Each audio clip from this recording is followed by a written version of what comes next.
টলিউডের অন্যতম ব্যস্ত তারকা ছিলেন তাপস পাল। একসময় একের পর এক সিনেমা উপহার দিয়েছেন টলিউড ইন্ডাস্ট্রিতে। তার মেয়ে সোহিনী। আপনাদের কি মনে আছে 2009 সালে মুক্তি পাওয়া জ্যাকপট সিনেমার কথা? হ্যাঁ, এই সিনেমাতে কোয়েল মল্লিক, হিরণ এবং রাহুলের সাথে অভিনয় করেছিলেন তাপস পালের কন্যা সোহিনী পাল।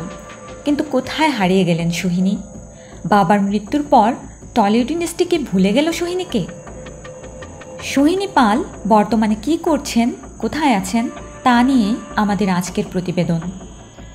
সোহিনী পাল জন্মগ্রহণ করেন 1986 সালের 31 ডিসেম্বর কলকাতায়। তার বাবা তাপস পাল ছিলেন টলিউডের অন্যতম ব্যস্ত সুপারস্টার।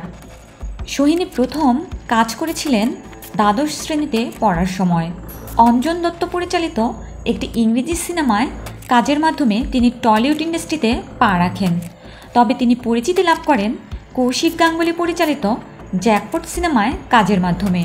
এই সিনেমায় তার সহশিল্পী হিসেবে ছিলেন কোয়েল মল্লিক, রাহুল এবং হিরণ।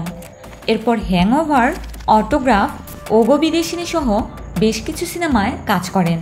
এরপর 2015 সালে একটি হিন্দি সিনেমায় কাজ করেন। হাম তুম দুশ্মন দুশ্মন সিনেমায় কাজ করার সময়ই তিনি পাড়ি জমান মুম্বাইতে। সেখানে তিনি কয়েকটি সিরিয়ালেও কাজ করেছেন। টলিউডে তার বাবা অন্যতম সুপারস্টার হওয়া সত্ত্বেও সোহিনী ভাগ্য বদলের চেষ্টা করছেন মুম্বাইতে। সোশ্যাল সাইটেও তিনি খুব একটা অ্যাক্টিভ নন। কালে ভদ্রে বাবা তাপস পালের দু একটা ছবি আপলোড করতেই দেখা যায় তাকে। তার বাবা গত হবার পর মায়ের পাশে থেকে ভরসার জায়গা হয়ে উঠেছেন সোহিনী। তিনি বর্তমানে মায়ের সাথে মুম্বাইতে বসবাস করছেন। এত বড় সুপারস্টারের মেয়ে হয়েও টলিউডে কাজ না পাওয়া মূলত প্রমাণ করে টলিউডে স্বজনপ্রীতির কোনো স্থান নেই। যোগ্যরাই মূলত এখানে টিকে থাকে।